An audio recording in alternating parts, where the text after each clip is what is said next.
আমরা আমাদের রক্তের উপর দাঁড়িয়ে আছি, অতি বড় রক্তের আমরা আমাদের স্বাধীনতার উপরে দাঁড়িয়ে আছি। আমরা আমাদের স্বাধীনতার উপর দাঁড়িয়ে আছি। আমাদের ছোট্ট বাহিনী যা বলছেন, আপনার কেউ আহত হয়েছে এই আন্দোলনে? নিহত হয়েছে? আপনি ইতিপূর্বে আন্দোলনে ছিলেন তো? আমাদের উস্তাদ শেখ হযরত মাওলানা মুফতি মাহবুবুল আলম সাহেব দামাত বরকাতুহুম আলিয়া তিনি আজকে রাজপথে নেমেছেন।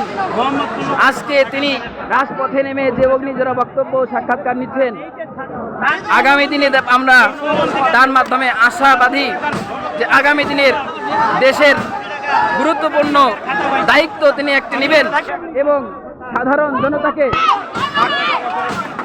আপনারা দেখতে পাচ্ছেন নীল নকশা আমরা এখানে পেয়েছি।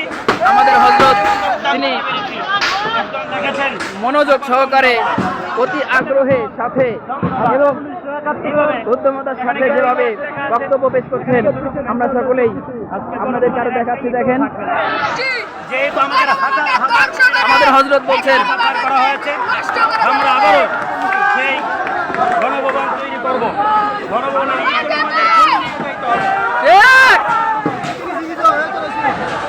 আমরা একটা পেয়েছি গণিমতের মাল হিসাবে। দেখছেন একটা ফ্রিজ, গণভবনে ফ্রিজ সবাই নিয়ে যাচ্ছে, যে যা পাচ্ছে যার যার মতো নিয়ে যাচ্ছে। বন্ধুরা আপনারা দেখতে পাচ্ছেন সবাই অতি উৎসাহিত হয়ে এসেছে এখানে। ভিতরে কিছু আম পাড়াইছিল নদী কিছুদিন আগে, সব মনে হচ্ছে সব নিয়ে পালিয়ে গেছে। ছিল আমগুলো পাঠাইছিল, তার স্বামী নরেন্দ্র মোদি আম বানাইছিল, এগুলো খায়। এই আম দেশের কিছুই আম এর ভিতরে নরেন্দ্র মোদীর পাঠানো আমগুলো সে রাখতো। সব খাওয়ার পরে আজকে সে স্বামীর বাড়িতে আবার চলে গেল।